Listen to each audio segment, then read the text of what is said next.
Hey, this is Drew Baird at Moon Audio. In front of me, you'll see some of the more popular IEMs from JH Audio.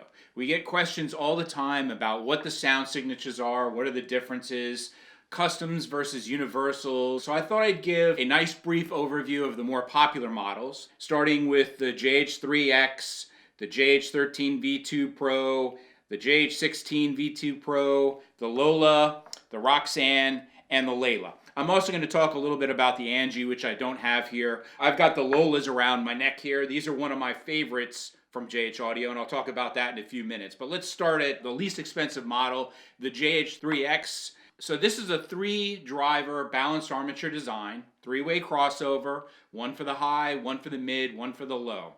It's a very fun sounding IEM. These are not available in a universal model, only at customs. It's really the best way and the most economical way to get into custom IEMs. I've gotten all my kids in my house this pair. You know, they use them for working out. You can sweat all over them. They're made of acrylic. Just wipe them off afterwards with alcoholic wipes to clean them off. And it's really easy to take care of them that way when they're customs. The next model up the line, that's one of my all-time favorites, the JH13v2 Pro. So this has a 6-driver array, 2 for the high, 2 for the mid, 2 for the low. I've owned just about every iteration of the 13 that's come out. It's sort of my go-to model. It's very natural, very smooth from top to bottom. It's a forgiving IEM, very linear frequency response. It's not really tipped up on the top or bottom. It's really great for all types of music. I use it mostly with jazz, Americana, things that have lots of strings. You can really pick up on the plucking of the stringed instruments with these. I recommend these to mastering studios all the time for a very clean, uncolored sounding IEM, a catch-all IEM, if you will. Then the next model up the line we go to is the 16v2 Pro. So this is a 3-way crossover again. 4 drivers on the high frequencies, 2 on the mid, 4 on the low. Obviously, based on this, you can tell this is a V-shaped curve frequency response. A very fun sound. I usually recommend this IEM to people that listen to R&B, rap, maybe EDM. Like I said, a very fun sound. Next up the line, and one of the newer IEMs from JH Audio, is the Lola. And this is one of my sort of favorites in the whole lineup because it's a hybrid design that Jerry came up with here. He's using, once again, a 3-way crossover, 4 on the high, and these are balanced armature drivers, 2 on the low, balanced armature drivers, and he's done something different. On the mids, he's done a bandpass design, similar to what's used with subwoofers, where you have 2 opposite opposing facing drivers, and he's used 2 dynamic drivers in the mids. Normally with IEMs, you'll usually see the dynamics on the low drivers because that's where you can get a lot of bass. But he used them in a different configuration, using them for the mid, which provides a much warmer tonality to my ears with this IEM.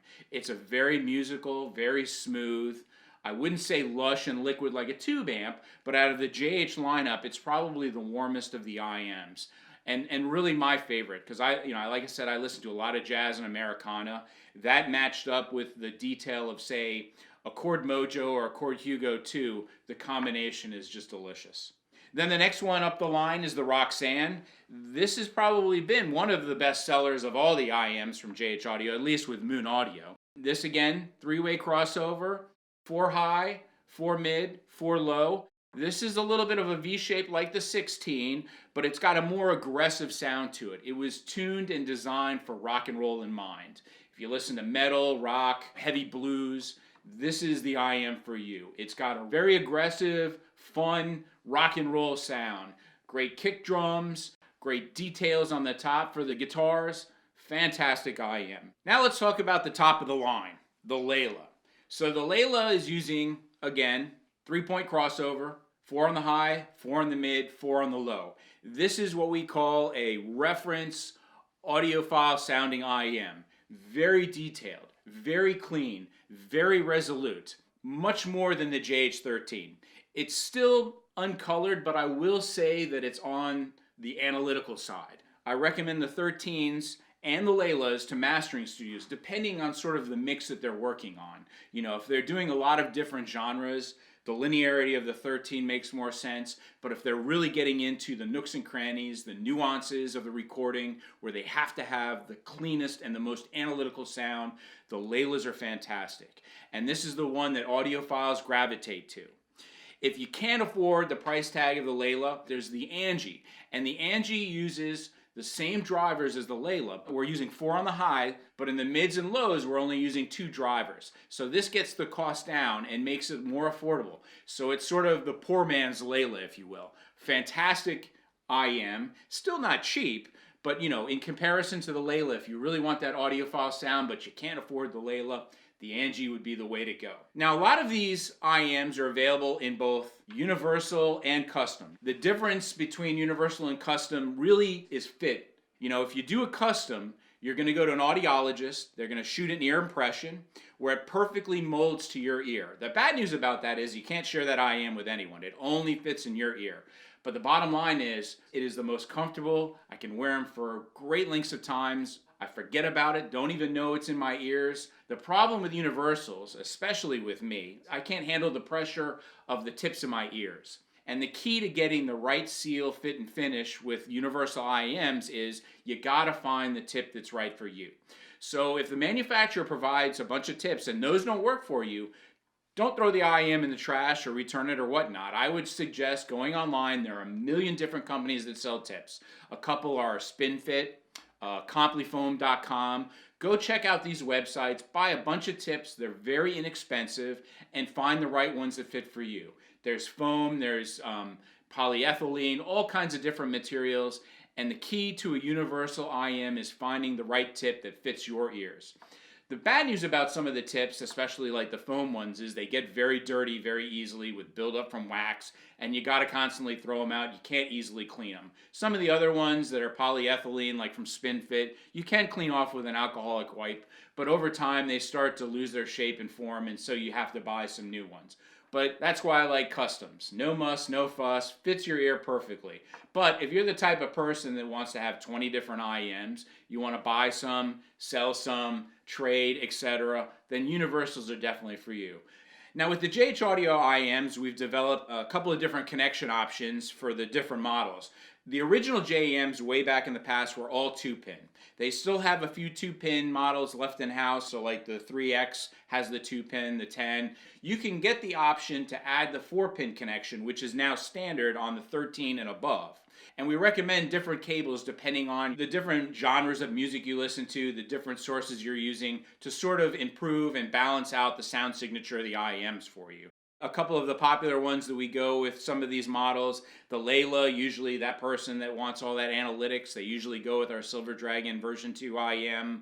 The Roxanne is almost always the Black Dragon. The Black Dragon is a very heavy plated silver over a copper conductor strand.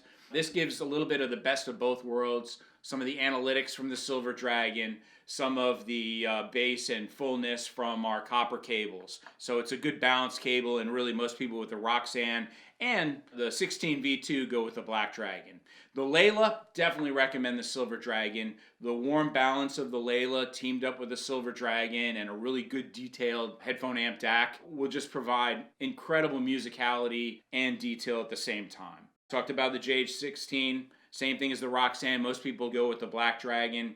The JH13, because of how neutral and natural it is, really you can go either way. You can go with the Black Dragon or the Silver Dragon. I'm a detail freak. I'm always going to use silver, so that's my pick for that one. And then again, the JH3X is so versatile. It's a fun sounding IEM. You can go either way. For that one, we're using the version 1 cable because that's a dedicated 2-pin connection. Like I said, you can get the 4-pin, but it may not be cost effective on the entry-level model to do that because it does cost more money. So that one, you can go either way with either the Silver Dragon V1 IEM cable or the Black Dragon V1 IEM, depending on whether you want to add a little more bass or a little more analytics. So that's a broad overview of the JH Audio IEMs. We're going to put a link that gets into the nitty-gritty of all the drivers, the coloration of each one, sound signatures, recommended cables. So check that out. Hope you've enjoyed.